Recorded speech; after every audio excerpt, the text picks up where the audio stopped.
Go. This is All About Wine, the talk show dedicated to the wine industry since 2009, featuring winemaker, cellar master, vineyardist, and tasting expert Ron. Basically, what we're trying to do on this program is just trying to educate people and trying to make wine less confusing and more friendly. From coast to coast and around the world. You know, we really have had some neat people on the program. I love that. Post your questions and comments during the live show on our Facebook page at www.facebook.com/allaboutwinebtr. Again, that's www.facebook.com/allaboutwinebtr. And now, All About Wine is on. Here's Ron.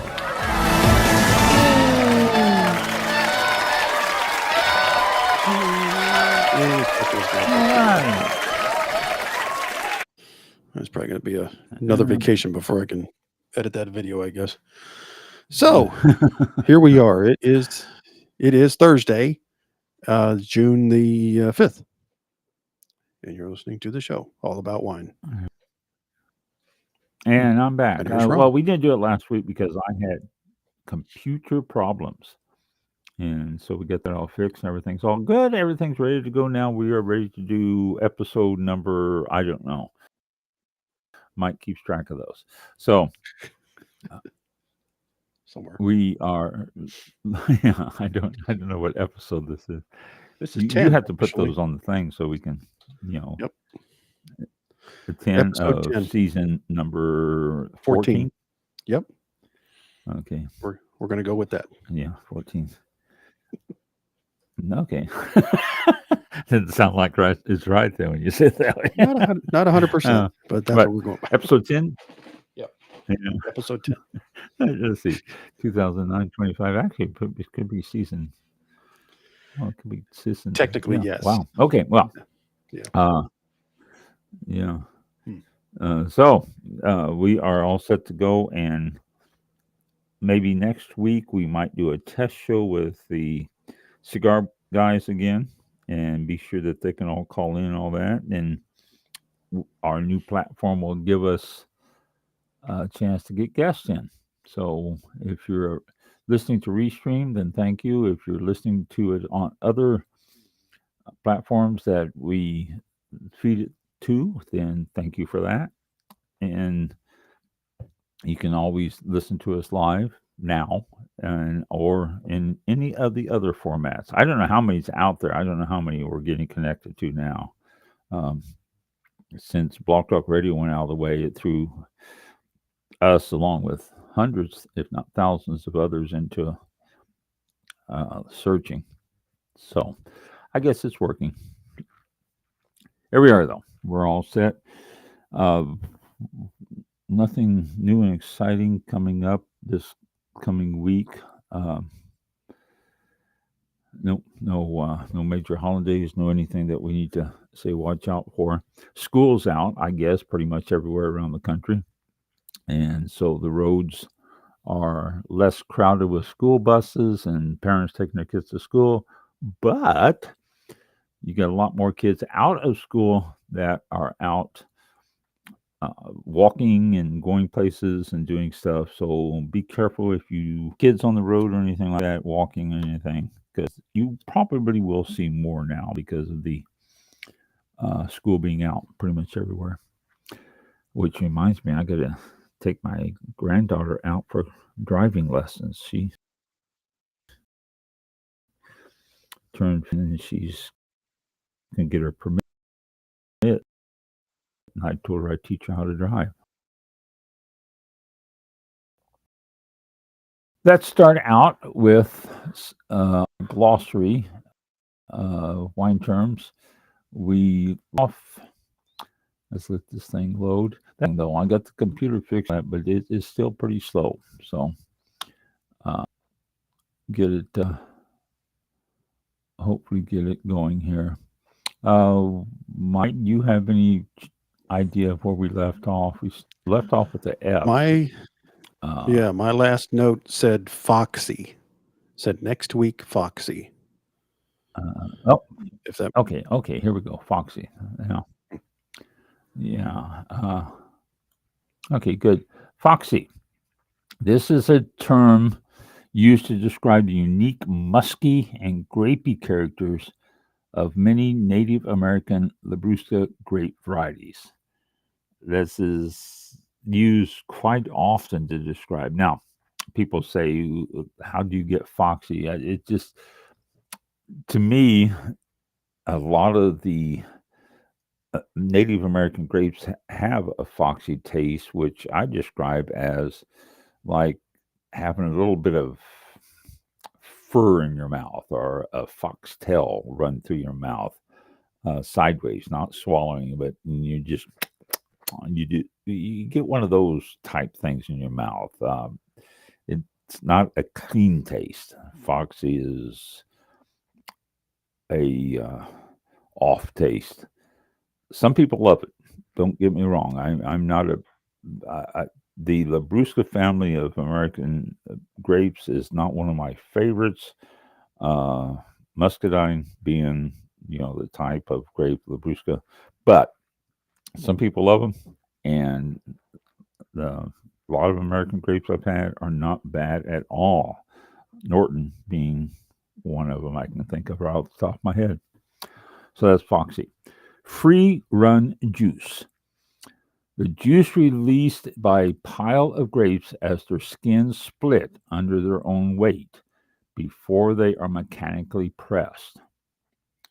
So when you pick a bunch of grapes, you put them in your tote, or you dump them in the back of the truck and all that, you start getting juice, and that is called free run juice. With white wines, this initial juice is considered to be the highest quality since it has the least amount of contact with bitter elements in the pips, skins, and stems.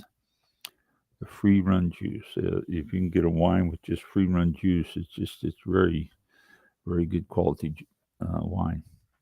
French oak, the traditional wood for wine barrels, which supplies vanilla, cedar, and sometimes butterscotch flavors, particularly vanilla. If you detect a vanilla flavor in your wine, then that is oak, French oak, particularly. Used for red and white wines, much more expensive than American oak, new French oak barrels can cost twice as much as a new American oak barrel, if not more than that now, with the cost of shipping and tariffs. And this is something that wineries are screaming about, these tariffs that president's putting through. The cost of getting oak barrels over here, French oak barrels over here. A lot of American oak is being used around the country because it imparts unique flavors. Any oak will impart a unique flavor. French oak is famous for its vanilla uh, flavors that it imparts, and it's also used very. It also seals very well. The oak grain seals very well when you put it together. So that's why French oak is used so often and is so expensive. The French paradox. Now, this is something I think I've talked about this on the show before. Despite a high fat diet, the French have low rates of coronary heart disease. An explanation may be found in scientific evidence that points to the benefits of moderate wine consumption. They drink wine, they have lower rates of heart disease. Now, there's been on again and off again studies of this. None of it has really uh, been proven not to be the case. So it has been worded as the French paradox, which no other country has this. Although there are other countries that consume wines, but the French seem to have a lower rate of coronary disease, heart disease, stuff like that and they point it to the consumption of wine. Fresh. This is referred to having a lively, clean, and fruity character. This is essential for young grapes. When you have a fresh wine, you can detect that a wine is a fresh wine. You've all had it, so I don't need to explain that any more further. Frizzante, let me see. They have a pronunciation of this. This is Italian, so let's see what this. I was right. Frizzante. Frizzante, Izzante. Frizzante. That's an Italian term for sparkling wines with lighter effervescence and fewer bubbles than found in ordinary sparkling wines. And this is not a fault. It's just a stylistic choice in many Italian sparklers. So Frizzante, it's in fact, I think you can find it's labeled as such, Frizzante. Okay, I just got a few more of the F, so I'll just go ahead and finish those. Frost, F-R-O-S-T. Sub-freezing temperatures, which can damage or kill vines, are especially harmful in the early spring after bud break. Heaters, known as smudge pots, wind machines that keep cold air from settling in the vineyard, and aspersion, which is using water sprinklers to form a protective barrier of ice around young vine buds, may be used when frosts are forecast. In the winter, before bud break, a moderate frost can be a blessing. It hardens the vine's wood and also kills spores and pests living under the bark. But once that bud break comes out, they really need to protect it because your buds are your grapes. And if you start getting a frost, it happens more often than you think around the world. There's usually late frost in different areas almost every year. And it affects the harvest and the amount of grapes that come out and all that. The protective layer of ice, aspersion, is a very common use among berries also. Down here in Florida, strawberries are, when they start coming out, they protect the berries themselves. The frost can damage or destroy strawberry plants and our strawberries. So they freeze them. They put water over the top and let them freeze.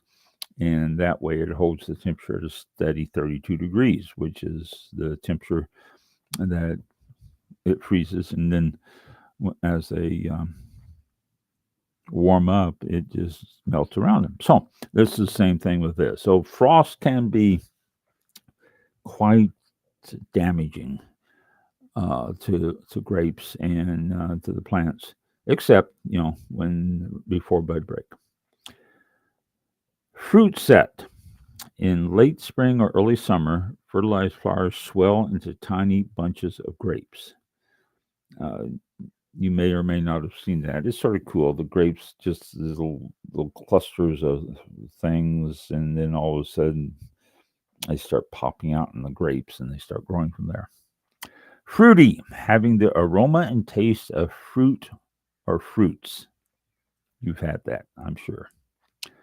Full-bodied, a rich extracted wine with a mouth-filling sensation of weight or mass. Red wines are usually described as full-bodied more so than whites. It's the feeling of weight in the mouth. And it sounds funny to say weight in the mouth, but you can have certain wines that give you that feeling of having a little bit more heaviness to the wine. The combination of the tannins and the alcohol and all that, and the way the wine is made will give you a feeling of more weight in the mouth. So that full body. Fuji, Futichan, Chin, F-U-T with a mark, a little roof over the U, D-E-C-H-E-N-E, and the first E, another little mark. Futichan, Chin. That's a French term for oak barrel. I never heard it referred to that simply because, well, maybe in France, but here in the States, I don't think I've ran across that. Very seldom. And the last F before we go into the G's next week is futures. A wine sold to consumers several months, sometimes years before its release. The initial futures offering is touted as a lower price than will be offered when the wine officially hits the market. The practice is most commonly associated with Bordeaux and Bordeaux's annual En Premier campaign. Buying futures of Bordeaux wines, you can get it for really a fraction of the cost of the actual market, but you're taking a chance on the fact that it's not going to be a bad wine. You're taking a chance on the fact that it will sell well. You're taking a chance on the fact that it is a great wine and people are going to rave about it. But Bordeaux is the one you hear about quite often. You can buy futures in Bordeaux wine. Futures is sold in all sorts of stuff, crops, basically. You can buy futures in corn and wheat and rye and all sorts of things in crops. Or you can buy futures in gold and silver and precious metals because you're taking a chance that it's going to go up. If it doesn't go up, then you lose your money. But futures in wine is something that really is pretty common. I've talked to different people who played in the futures in wine, and it's can be lucrative if you know what you're doing. But again, it's as in any market, you're taking a chance. So there we go. That's our glossary for this week. That's our F's. We're going to do G next week. And let's see, there we go. So we know that it's G, so it's we don't need to worry about what it is. So next week is G. Okay. G, what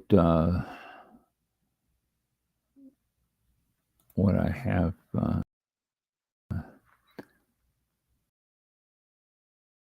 leave site. Can I leave this site without no?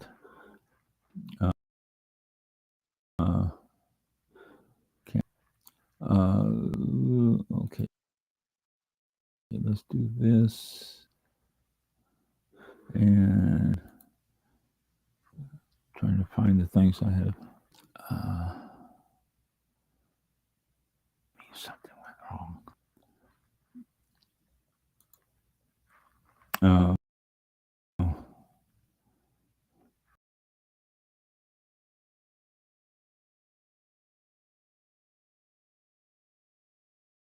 A little slow in certain areas, and it is right now. But let's see. I've got things on this page. There we go. We got so I got some things on this page that I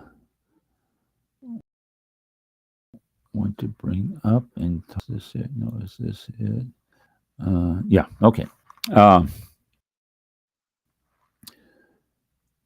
Wine Spectator add some help here, and I just want to tell you about it if you are so inclined to go to it. One of them is the New York Experience coming up on October 16th and 17th.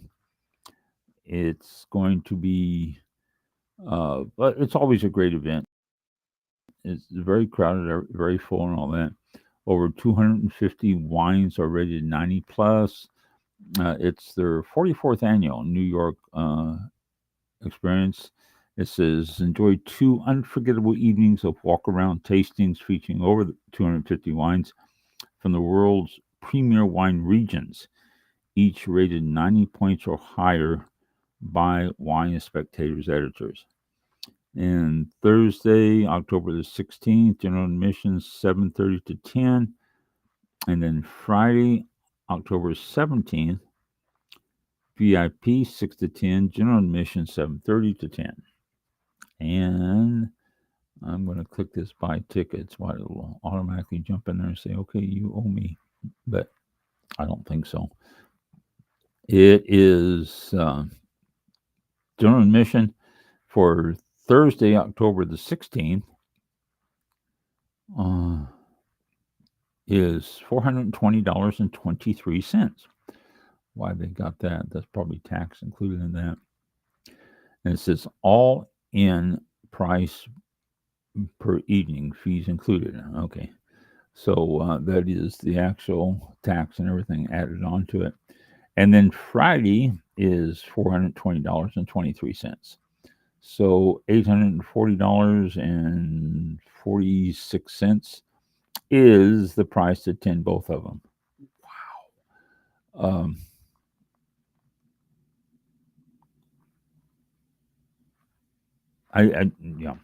That's, let's see, $840 for what, 5 hours? Wow. Oh, but if you are into it, it says they have flexible payment plan option is available. So whatever that is. So if you are in New York in the middle of October and you have an extra $1,000, you can go to the VIP early access, and that's $523.23 for both Friday and Saturday. And you can only get the Thursday ticket if you buy the Friday ticket on VIP. So you have to have them both. So if you're so inclined, then there you go. I don't know. It seems a little extravagant to me, but the things are always packed. And it says seminars. Are they giving seminars also? I didn't know this thing included seminars. No, I guess not. Just a grand tasting.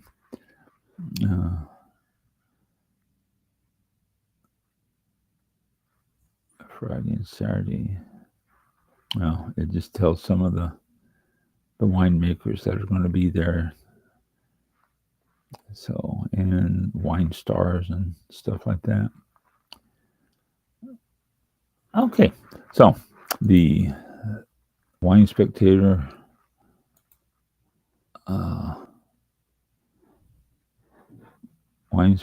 Grand Tasting, New York Wine Experience. Wow. Okay. Let's see. The next one we have something here that I saw that was interesting.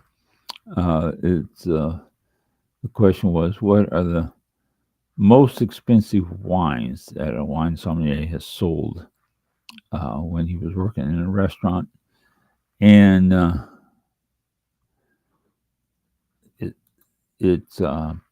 was an interesting little thing, but they talked to 9 different sommeliers, and they answered the questions. One of the sommeliers, Stephen McDonald, who is a director for Pappas Brothers Steakhouses in Dallas and Houston, said that he sold a Chateau Monton Rothschild 1945 for $20,000. You see, the guests knew what they were getting into, but it took some confirmation and context to illustrate how special it really was. So He said, but the guests enjoyed it tremendously, and they shared a sip with the song. The next one, Dorian Gonzalez Vega, who works for Union Square Cafe in New York City, said she sold a Petrus 1979 priced around $8,500. That was her most expensive one. I think that $20,000 one's going to be most expensive. Matt Arena of the Left Bank in Western Vermont said the most expensive he sold was a Domaine Le Flagrant Cru Batard Montrachet, priced at around $1,200. Next one, a Tyler Potts, works for Press in St. Helena, California, sold a... Well, this one didn't list the price on it. Why is that?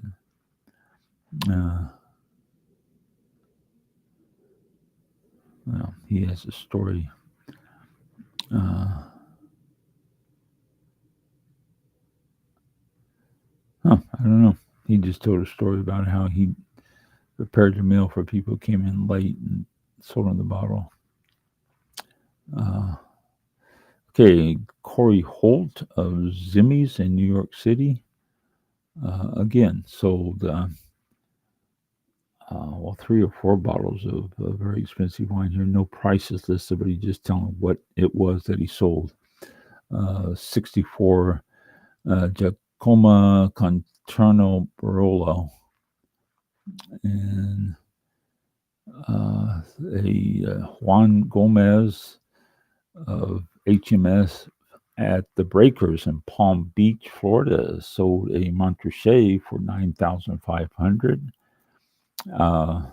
Anthony Taylor, wine director for the Best of Awards, excellent. Excuse me.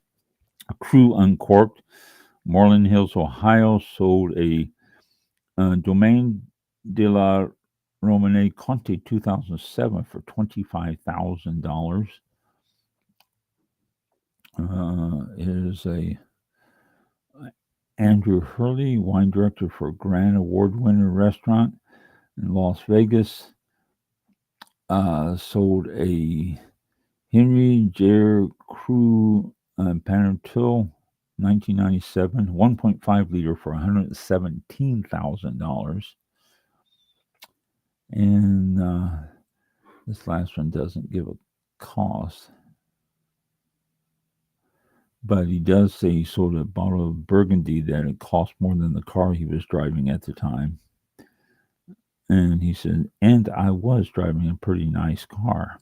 So, there you go. Boy, I tell you, I guess if you're going to spend that amount of money for a bottle of wine, then you can go to the New York Grand Tasting and spend $800,000 nights and not be concerned about what you're paying for it.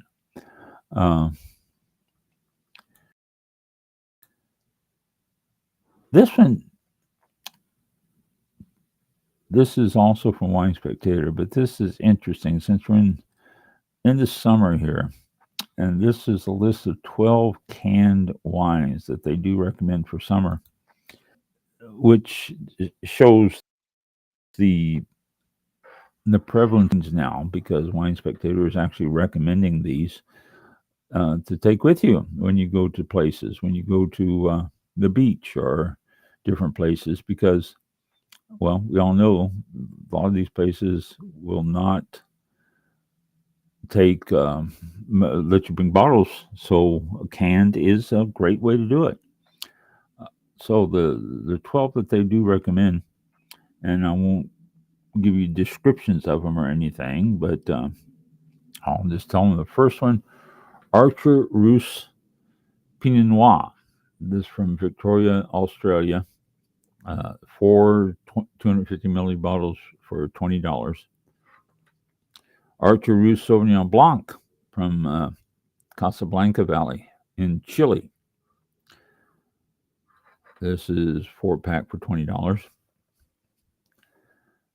the juice, DJUCE. It's Vino Russo, Italy, 2021 vintage. Uh, Sold as a 24 pack of 250 milliliter cans for $189. Just enough. Cabernet Sauvignon Central Coast 2022 six pack 250 ml cans for $51. Los Serenos, I guess it is. Red Blend California non vintage, a four pack, $30. Maker, this is Pinot Noir Anderson Valley 2023, six pack, $72. Another Maker, Red Blend Paso Robles 2023. This is six pack for $60. Each of those, though, are different. They have a Cabernet Sauvignon, a Sangiovese, Barbera, and a Zinfandel in the six pack. So that was pretty cool. Nomatica, we had her on the show telling us about her wines. I've had them. They are very, very good. The White California non-vintage is actually the one I had. It's a four-pack, $24. And the Nomatica Rosé California non-vintage, four-pack, $24. Both very nice. The Rosé is a Grenache and Merlot blend. Sipwell Wine Company, Go Getter Paso Robles non-vintage, six pack is $45. Waves, Waves, White California 22, its six pack is $59. And Waves Rosé California 2022, six pack is $59. So there's some wines recommended by Wine Spectator in a can for your summer enjoyment. And really, hey, I've had some wines in a can now, and I'm finding them to be quite tasty. So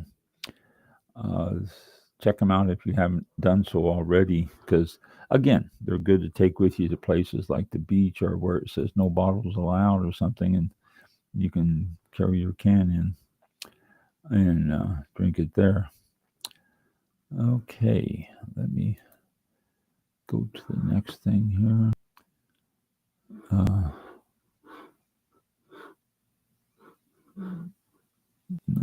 Okay.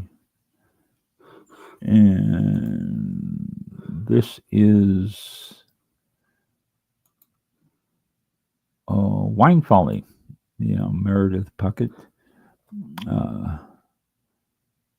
has latest one talks about. This one talks about the palate evaluation. Your palate, how you can pick up and all that. As soon as this loads here. The evolution palate. It sounds funny. It's true. She says, quote, no matter how you first discovered wine, one thing's for sure now, ready to explore.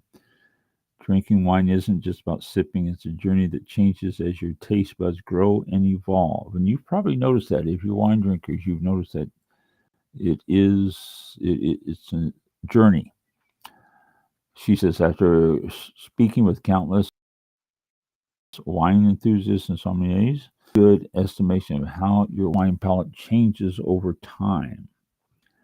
And she says, the 7 stages of your wine palate. It says it's time to take journey through them from the beginner to the enthusiast. She said you start out with sweet wines, which is true. Most people, their taste start with, and they have the cheap ones and the ones that they find the cheapest. I mean, anything that has a higher residual sugar is good. Sweet white wines, German Rieslings, Hungarian Tokais, stuff like that. But good. And so then you go to the fruit forward wines. And we just read the definition of our glossary. Fruit forward is the Zinfandels, Grenache, Petit Syrah is a very good fruit forward, but it's sometimes a little dry. Residual sugars usually at 2 to 5. Residual sugars are coming from the grape's natural sugars, so it's no sugars added or anything. Then you move on to some bold wines. These are the ones that people brag about, the ones that Cabernet Sauvignon, Syrah, Oak Chardonnays. She refers to these like a meal in a glass because of the bold, lush flavors and all that.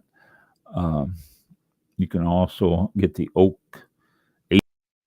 aging and give you some creamy vanillas or even chocolate coming from the oak aging. Our palates start looking for that.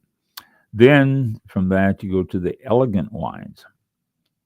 She refers to the elegant wines as noir stage.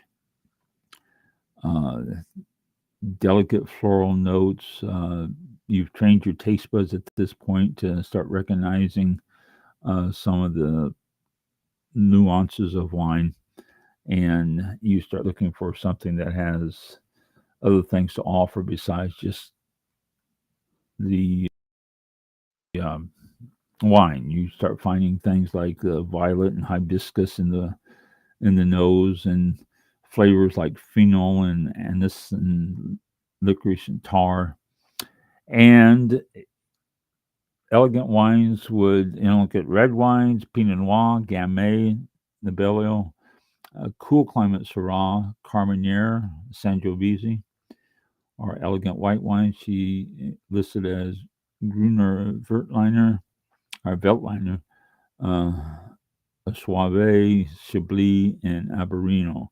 Now, I say Soave, people think, oh, the jug. No, this is actual Soave. Chablis is a true Chablis, not the generic Chablis as people are used to. So those are what she calls the elegant wine category of your taste buds. And also sparkling wine stage. This is the bubbly stage. Get the secondary aromas and from the fermentation. This is from the bready, biscuity, yeasty, sometimes even beer-like smells. And if it's not just champagne, it's bubbles, prosecco, cremant, cava, excuse me, sect, labrusca. All of these are, bubbly. These different styles. And natural wine, she has that included as part of the of your tasting cycle. Sparkling wine from the Loire, the Method and Cestral, or Pet Nat, referred to. But natural wines, these are these wines include orange wines, dry sherries and Madeira, unsulfured natural wines, and aged wines, biodynamic wines. Anything but a wine is wine. It's just these are all the different categories that developed over the years now that are coming out more, and you're finding them. That is that one. And then the last one, no wine. I hate when people go, ooh, I don't like this. I don't like wine. I'm not a wine drinker. And people will go on their no alcohol kick and then say, oh, I feel so much better. I'm not going to drink wine anymore. and I never found a wine I like and all that. And I hear this from people, and I said, "Well, have you tried all the wines, throwing them out?" And, well, no. I said, "Well, there's a lot of them you have," and I always refer people back whenever they start going on the "I hate wine" period in the phase. I always guide them back to the sweet wines because, let's admit it, we all basically have a sweet palate, and you go back to that, and you start getting a little bit more familiar with the wines that way, and then you can start going through the list again. So there you are. This is a Wine Spectators or Madeline Puckett's list of how your palate evolves. Let's go through that again. Your wine palate. We go sweet wines to fruit forward wines to bold wines to elegant wines, sparkling wines, natural wines, and no wines. 7 stages of your wine palate by Wine Folly. It's but it's interesting. The natural wines, the category that fascinates me. I've had some of those, and I'm looking for more if I can find them. They are not easy to find out there, I'm afraid, though. Okay. Where else I can go on this? I hear wine quiz quickly for you here. Which New York region is influenced by ocean breezes and sandy soils, making it ideal for Bordeaux-style reds? And is it A, Niagara Escarpment, B, Long Island, C, Champlain Valley, or D, Hudson Valley? And I'll let you know in just a second here. Okay. Petite Syrah, primary flavors. Syrah and Petite Syrah are 2 different grapes, by the way. They're talking about primary flavors of the Petite Syrah here. Sugar plum, blueberry, dark chocolate, black pepper, black tea. It's a dry wine, a full-bodied wine, high in tannin, medium acidity, and usually over 15% ABV. And it's a very nice wine. If you probably had Syrah or Syrahs from Australia, but Petite Syrah is actually a different grape. So if you see a Petite Syrah out there, you're going to get some boldness that you usually don't find in the Syrah. The Syrahs, to me, are a little bit lighter than the Petite Syrahs.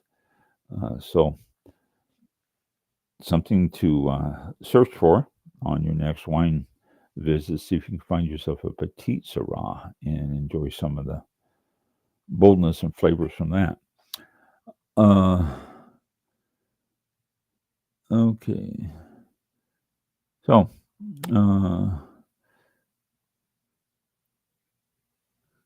to answer the question, Long Island is the maritime climate and well-draining soils. It's good for the Merlots, Cabernet Franc, and other Bordeaux varieties. It's a big growing area, Long Island, the end of Long Island, the eastern end, I guess it would be big growing area. An interesting little map of New York State here. The Upper Hudson and Hudson River region. The Upper Hudson is obviously the upper part of it there. Just interesting little map there of it. Okay, so let me go to something else here. And there we go. Okay. This is, well, I had it This maybe it's under here.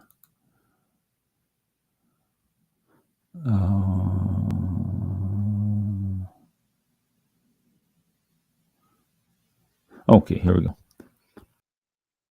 Tassel Ridge. I haven't talked about Tassel Ridge in a while, but it's summertime here. They got a lot of nice summer wine. Get their email in. If you want their email, you can always request it. Go to info@tasselridge.com. TASSEL, Tassel Ridge, RIDGE.com, and you can request their email. They don't flood you with it. I think I get it once a week and once every couple of weeks. But they got some great summer wines. They make what they call a Star Spangled White Sangria, which is their sweet wine, and they add all sorts of fruits and everything in it. They make it from their Tassel Ridge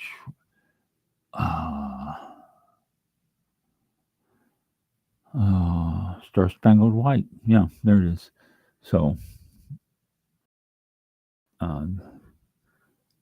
you can check the recipe out on their website. They have a simple wine quiz here too. What is the specific name for the wine expert at a restaurant? A, sommelier. B, garde manager. C, maître d', or D, chef de cuisine. And it is a sommelier. So their wine of the week, Star Spangled White, I'm just talking about. They do a wine and wood-fired oven pizza. Next one coming up June 13th.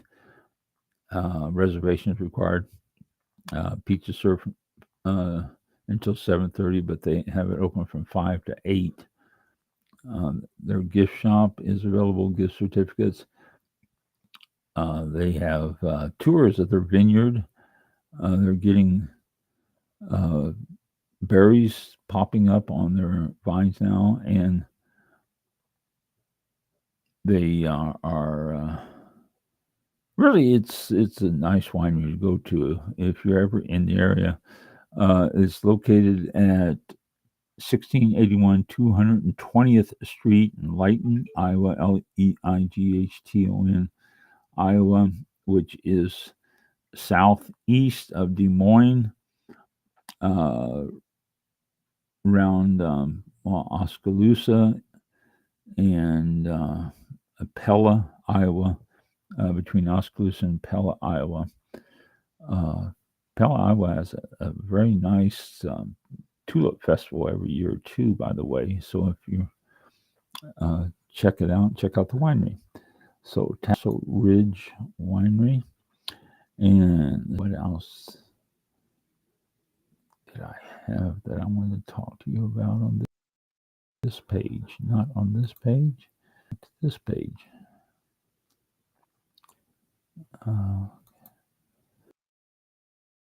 Okay.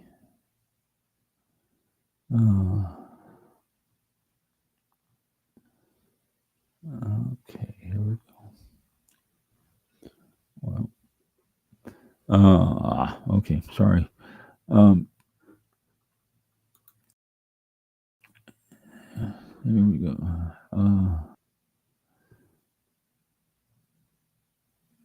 Australia has been experimenting with 2 treasury wine estates. And Australia is looking at and working with trying to come up with grapevines that are mildew resistant and drought resistant, which is just amazing if you think about it. They can come up with something like those, retain the flavors. And this has always been the task for any of that stuff, is to retaining the flavors. They can adjust them and play with them, and CRISPR, which is adjusting the genes in it and all that. But sometimes they've lost the flavor. this will benefit the growers tremendously because it will cut back on the fungicide sprays that they need in the vineyard, and also being drought resistant, it could help water challenged areas all over the place. I mean, they're everywhere that seems to be getting some droughts that they haven't gotten before, and it could help the grapevines there. So it's a project that they've been on, but uh, TWE Treasury Wine Estates trying to future proof the country of Australia with resistant grapevines. If it works, it's fantastic. But who knows?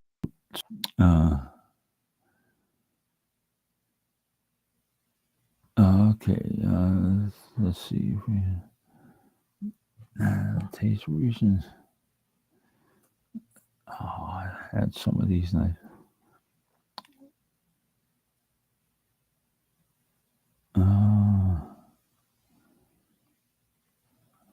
Well, not there. That's not where I highlighted these so I can. And now, for some reason, they are.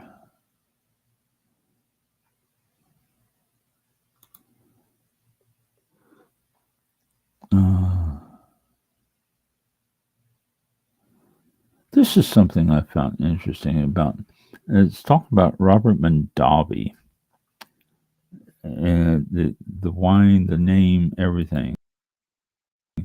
Robert Mondavi for years has been the name of wine in California.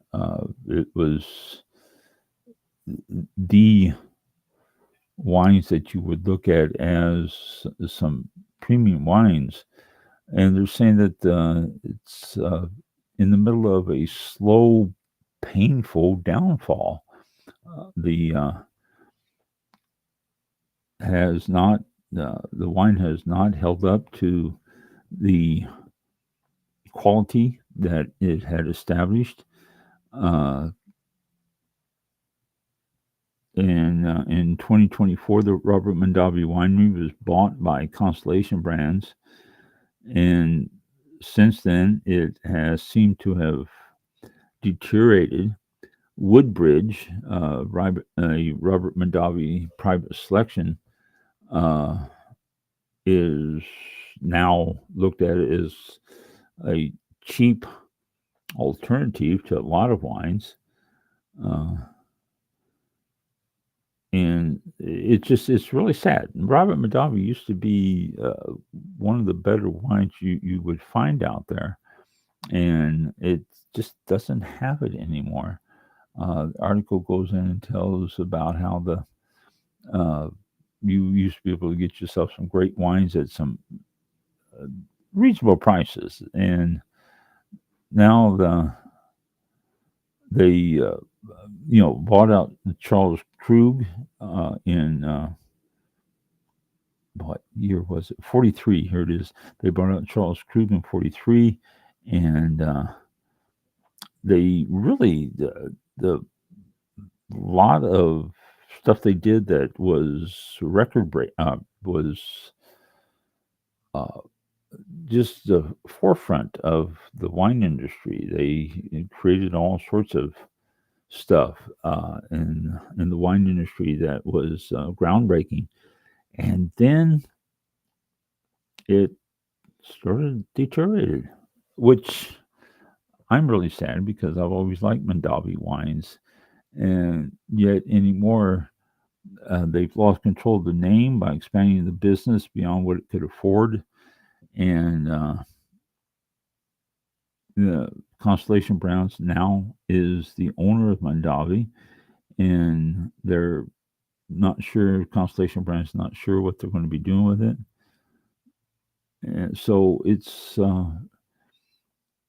really sad. Mondavi was as responsible as anyone in creating the high-end image of Napa Valley wine. But unfortunately, that image behind left it behind decades ago. It was once a pinnacle. Now is offering us a private selection of Mondavi. That and $7 will get you a bottle of red wine. It's sad, Mondavi.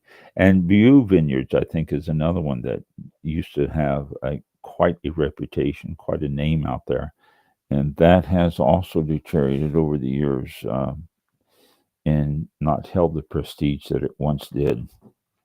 But it happens. We are getting wines from other parts of the world now. Back when those things were in the pinnacle, it wasn't so much an international thing where people was buying a lot from other places. It was more California was the place to go and get these wines. So that's what happens in the wine business. It's sad but true, but that's what happens in the wine business. Uh, let's see. Okay. And I had notes on these things and I can't find notes. What's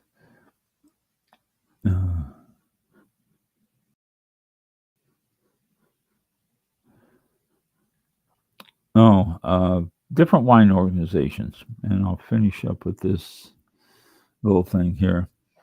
Different wine organizations, wine bodies, if you will, have all gotten together and approaching Congress now about what's happening. What are they going to do? The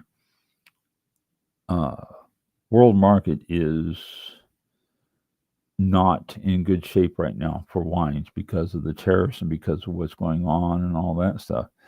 And so different organizations, United States Wine Trade Association is one of them, along with California-based Wine Institute and Washington-based Wine America. These are all they're all showing solidarity in the fact that the wine industry is suffering, and they're asking basically why these tariffs are hurting them. The industry itself is suffering. Sales are down, and so they're all getting together and trying to find out what they can do to make American wines a little bit more prominent in the world stage.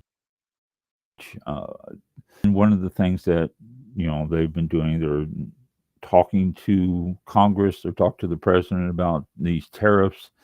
A lot of this stuff is affecting the wine industry, and it's you've heard comments, you've heard reports. I've even said that the wine industry is down.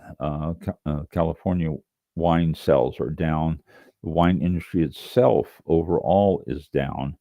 The boomers are getting older and sadly dying off, and those were the biggest wine drinkers. And the Gen Zs and Gen X and the lower ends of the age groups are not buying the wines that the older generations did, and they're doing more of the ready to drink cocktails in a can and things like that. And because of that, the wine industry is really starting to suffer. So all these organizations are getting together and trying to find out what can be done, and what can be done legally to make it easier for the wine industry, what that can be done to promote it, what can be done to get it out there. There's all sorts of different things that they're looking at to improve the wine business in the United States, because it is hurting right now. And it's a global market for as far as wine goes. I mean, if somebody does something like I just said, the finding tougher vines coming out of Australia, those will be shared with wine growers throughout the world. are grape growers throughout the world. But sometimes it's not enough. Grapevines take 5 years to get going, and the wine market in the United States now is in a decline. So we're looking at seeing what we can do. We, being the industry, is looking at seeing what they do, and some way to appeal to the younger generations, quit making wine so snobby and get it out there a little bit more friendly. And I've had people, younger generations, ask me when they find out I'm involved with wine. I do a podcast. They ask me, "What's a good wine?" Well, I mean, that's a loaded question. It's what's a good meal? You got to do it that way, and you can't answer that.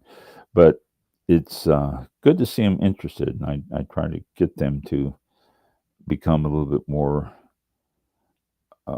involved with it, if they will, and that way, hopefully, it can be spread around. I used to promote wine tasting groups and stuff like that. A lot of times when I talk to young people, and I say, "Well, get a group of friends together." Well, they don't drink wine; they're more beer drinkers or stuff like that, and it's understandable, but it's sad. But these group of uh, organizations in California and around the country are getting together and trying to take stock in the fact of what's going on, and talking to, again, Congress and different places to see some of the regulations that they have, so if they can't loosen a little bit of these regulations and help a little bit with the trades and stuff like that. So, all right, 8 o'clock, 8:01. So we are finished for the night, and Yeah. had good audio all night long. So I guess 100%. all right. So good. So we'll gonna have to try guest test and then see if we can't start getting some of our guests back on. We had real Yeah. guests on since Blog Talk left us end of January. hmm It was end of January, wasn't I it? think it was before then, actually. So, Yeah. Okay. Well, we'll look. Hopefully, we'll have a test show next Thursday, which is June the 12th, and hopefully we'll get some of the guys on, and we'll do a last test run on Restream and see how that works. If it doesn't, we have others out there that we can try as well, but they're limited to the way it is now. But we'll try this platform out again yeah. and see what we can do. Next Thursday, that's June the 12th. So we'll make an announcement as soon as we've confirmed with them, and that they're all in, I guess. So as far as season 14, which is probably season 50 by now, after all the years, episode 10. Thank you for tuning in, and we will talk to you all next Thursday. Have a great week, great weekend ahead, and thank you for tuning in, and we'll talk to you next week. Thanks.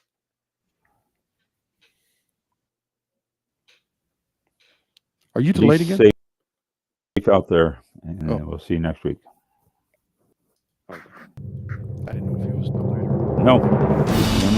This concludes tonight's broadcast of All About Wine with your host, Ron. Am I? For show information, links to All About Wine on Twitter and Facebook, or to be a guest on this show, visit the show website at www.allaboutwinebtr.com. Archived shows are available for download on iTunes or on our show page at blogtalkradio.com/allaboutwine. Thank you for listening. I'm Drink not hearing responsibly, and we'll see you next time on All About Wine.